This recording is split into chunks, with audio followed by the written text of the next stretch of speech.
she got to witness a little bit of history and hear from some very important people, including Richard Camoli, who still goes to work most days. And as I said, Ike is no longer with us, but we were able to preserve those wonderful memories and that information. We do have the book and the DVDs for sale in the back after. On the DVD, you also have bonus material, which is a walk through Riverbend Cemetery with Mr. Camoli, as well as all of the monuments at Gettysburg. So those are for sale in the back. With me right now is Linda Smith-Chafee, that you saw Linda in the video, as well as John Kaduri. So we are here to answer any questions that you may have about what you just saw, or any other Granite questions that you may have, and we'll try to answer them for you. Yeah, I'm not sure what I'm seeing, but in the photograph that's up there now, are those gentlemen Afro-American? And were there Afro-Americans in the quarries? The question was, were there any African-American people who worked in the quarry back then? I'll let Linda answer that. Not as a major ethnic group or racial group in the quarries, but one of the dearest, kindest gentlemen was Tom Grayson, and he was in the very last stages of the industry, and he was really good with the young boys, and he was just a kind gentleman that kind of took the young boys under their wing. And we don't know a lot about, you know, the African American or the Native American that was employed by the quarries, but it was mostly Europeans. Thank you. Yes, up in the back. Do you have any plans to digitize those records so that we could have public access to them through a library? So we could cross-reference, you know, monuments? They're available for research at the Babcock Smith House. We have a database of both the Smith Granite Company order books, so you can search by city. If you're going to Rochester, you can find out what monuments are there. And we also have a database of the books of the New England Granite Works. Call us up, we'll fix you up. We also wanted to let you know that we have a granite display that is in the carriage house on Granite Street, right at the museum property. And the Westerly Public Library has loaned us a lot of their granite collection. In fact, I believe all of the granite collections. So we invite you to come up and see that as well. Yeah, I have a question about the, Yes. the record keeping. Was there are a bunch of quarries that are throughout Connecticut and in the area that were not just simply these companies, a lot of small little mom and pop shops. Is there any way of understanding where any records of those quarries might be, or were these folks ever unionized? Yes, they were unionized. They were unionized, and we have some of the union documents. The mom and pop records are as good as were kept. I mean, some people kept records, some people didn't. We have some. We also have those that we don't have any records for. And we're always on the lookout. So if you know of anybody who has granite records or memorabilia, we would be very glad to store it in our fireproof vault. So tell them about us. We're always putting it together, and more stuff comes out. Yes. When were the quarries filled in with water? When they stopped pumping. Yeah, you really didn't have to fill in a quarry. The pumps would run 24 hours a day, and if once the pumps are turned off, it would fill back up with the groundwater. I know Dick Camoli, when he had a quarry in the Bradford area, he purchased a quarry that had been closed for about 60 years, and he pumped it out and was able to salvage a fair amount of stone. And then once they were done with their work and they turned the pumps off, he said within 2 to 3 weeks it was back to looking like a nice lake. And that's what you saw in the video. Those are the Smith and New England quarry holes, which look like a nice pond behind the condominiums at the Granite Street Shopping Plaza. Linda's grandfather lived nearby, and he would wake up at night and if he didn't hear the sound of the pump, he had to make a call, because if they didn't get that pump running again, they wouldn't be able to work in the quarry hole the next morning. Yes? Is it possible that the quarries will ever be like a park or any kind of place that you could go and walk and see the water? Is it all privately owned still? Quarry holes are very dangerous places because they've been disturbed and you can't be certain of your footing.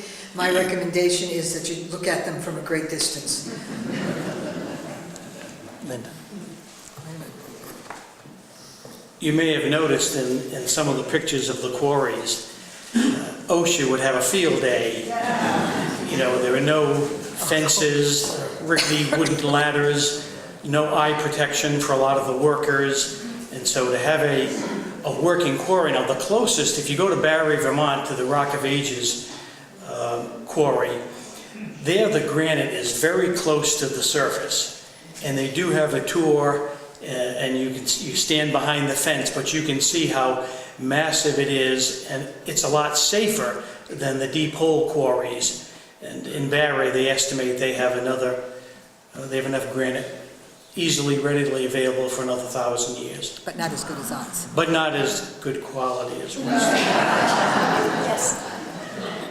What's the difference between granite and, say, marble on a molecular level?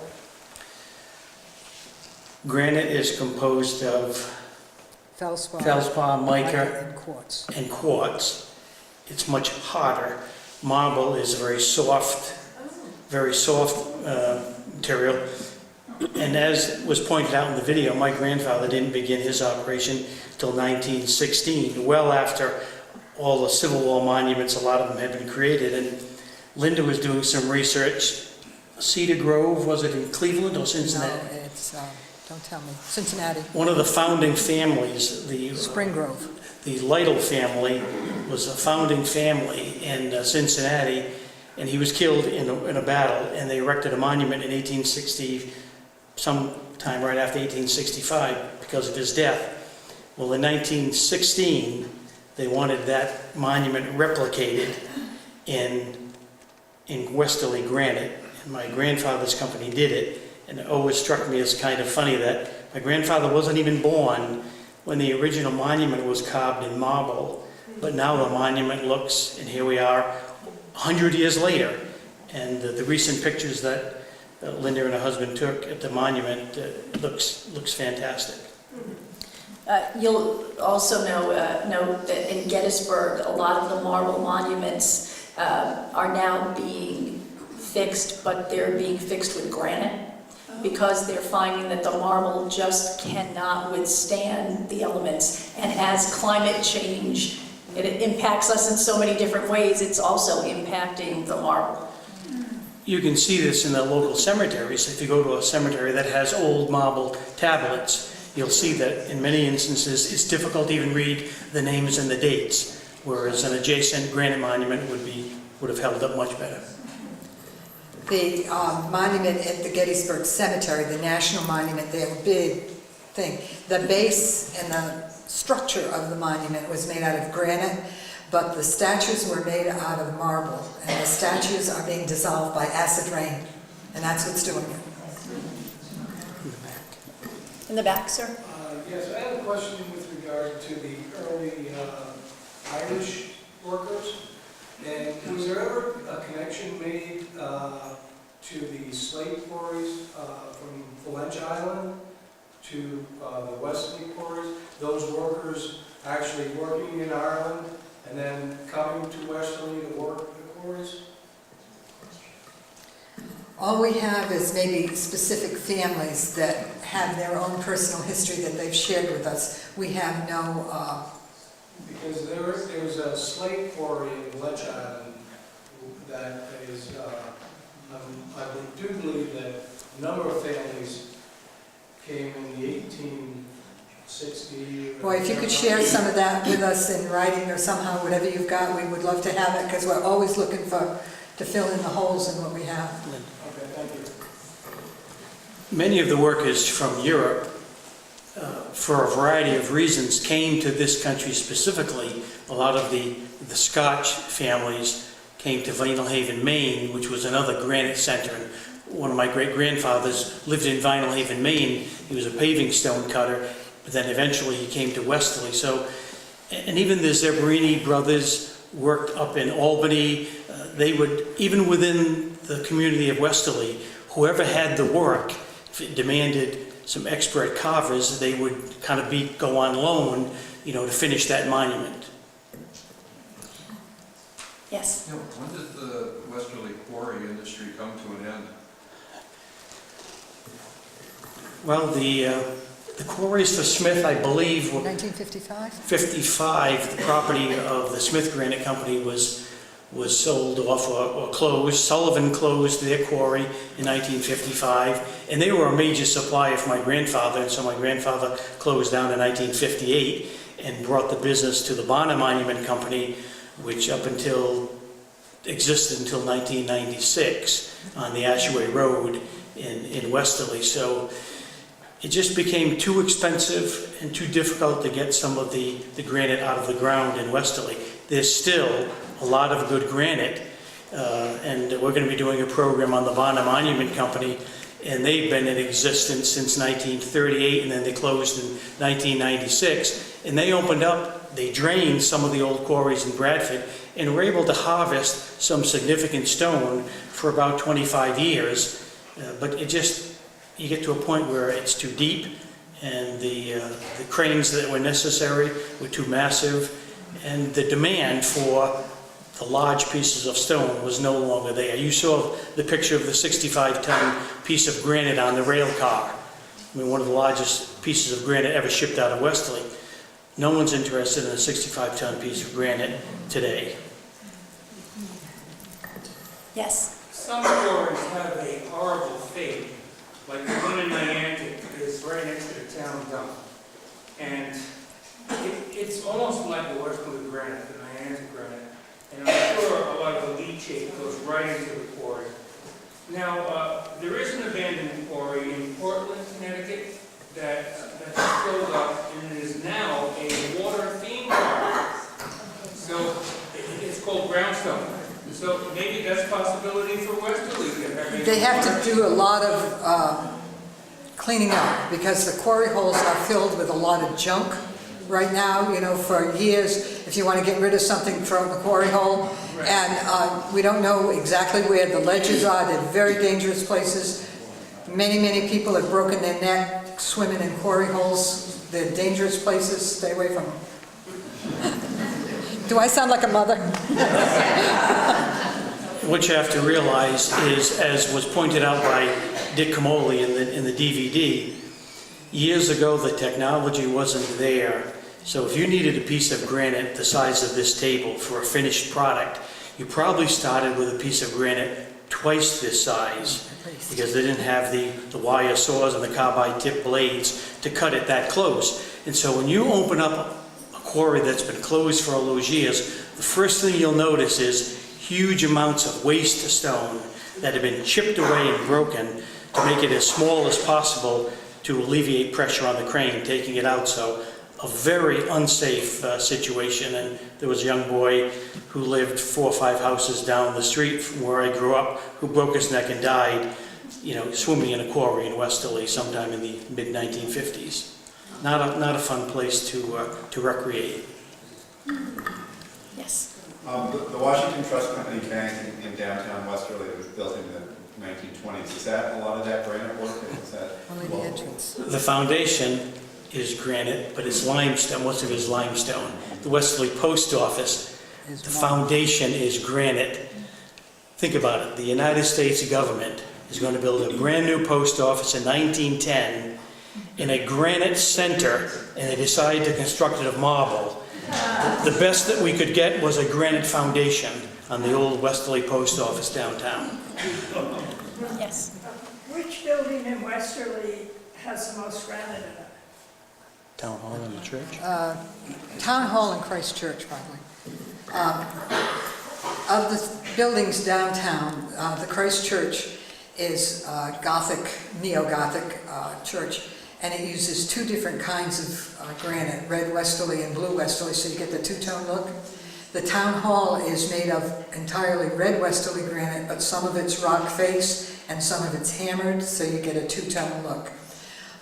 The Industrial Trust Company is all one kind of granite, but it has the most beautiful carvings. When you're down there, look at it sometime. I gotta tell you, it's been my joy to research this for the last 11 years since I retired, and I have been overwhelmed, not only by the quality of the work and how delicate, like the hand of that angel that you saw in the DVD. All over the country you have examples of that.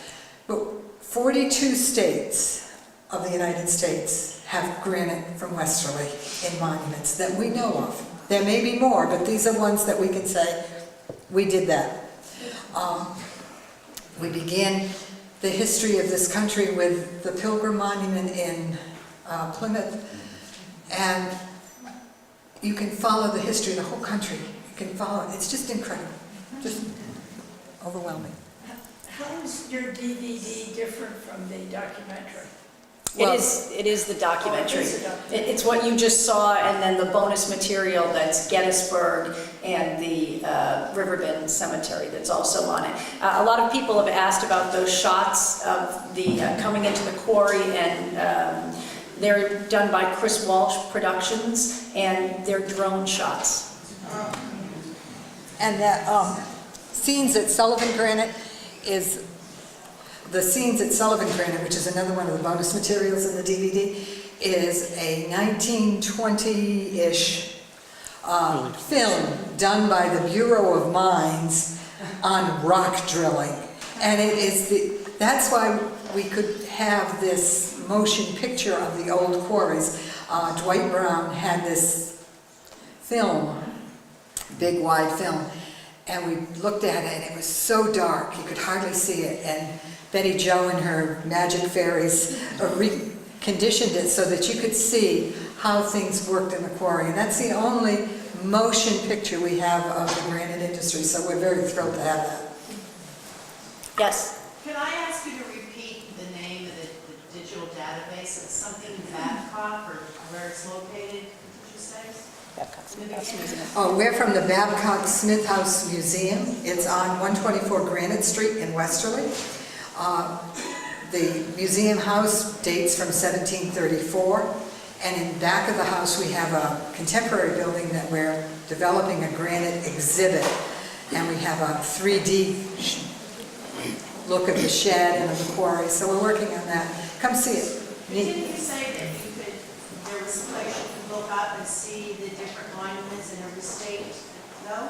Yeah, we have yes, at the Babcock Smith House Museum. If you have to make an appointment, we have no paid staff, we're all volunteers, so if you call us, we'll be glad to come in. Yes? You supply a lot of blocks or a lot of buildings, I imagine, locally. When they building, do they just give an order for so many blocks? You know, I mean, I'm looking at this building here. Did this come from Western? I don't know. Do you? No. I don't know. But my dad would say that cutting stone for a building required a tighter tolerance than a cemetery monument. Because if the cemetery monument was off by 1/4 of an inch, big deal. But if this stone's off by 1/4 of an inch, and the next stone's off by 3/8 of an inch, and then, you know, the errors multiply. The architect would be designing the building, would provide the company that's going to produce the product with schematics showing the number of pieces of stone and the sizes, and then the company that's going to do the cutting would go to, if they didn't have their own quarry, they would send that information to the quarry and say, can you provide us with this amount of stone by a certain date, and so on. So it would be the architect who would make the determination on the sizes and the pieces of the building stone. Yes? When you drive by Riverbend, there's that angel, I guess it's The Monty angel. Monty. part of the arm. Is it not possible to fix that, or do people just don't want it fixed, or? That arm is actually sitting at Dick Camoli's, Is it? I believe. It's a trick. And, This way? It's a trick to It's- fix it without breaking it more. right, right. And it's expensive to fix it. There's a fireman's monument in New London at the North Station, and it was the Bonner Monument Company repaired. They moved the monument, but the fireman's hat had been broken over the years, and it took about a week just to get the old hat separated and then to recarve a new hat. It was about a 2 or 3 month project just to do that small restoration. Yes. Was there any demand from foreign countries for Westerly granite? We have documented some in Canada, just over the line. We have documented one in Scotland, which was kind of celebrating the relationship between Aberdeen, Scotland, and Westerly granite. And I think there's some in the Caribbean, I don't know, but not to a great extent. We're mostly United States based. Somebody said there's one in Italy, but again, it's rumor at this point. I haven't nailed it down, so I can't say for sure. In the last several years, there's been such a demand for granite for kitchens and bathrooms. And so where does that granite come from? A lot of it comes from India or China or all over the place. But they can now slice the slabs nice and thin. Back in these days, it was a different story. But is Mr. Kamali getting his granite from the quarries, one of the quarries? No, it's just... No, he's since closed his quarry. So anything he has, when he runs out, it's done. My dad designed my gravestone and had it made out of Sullivan blue before he died, so that I have blue Westerly granite, but there's not much of it left. Thank you so much for coming. We really appreciate it.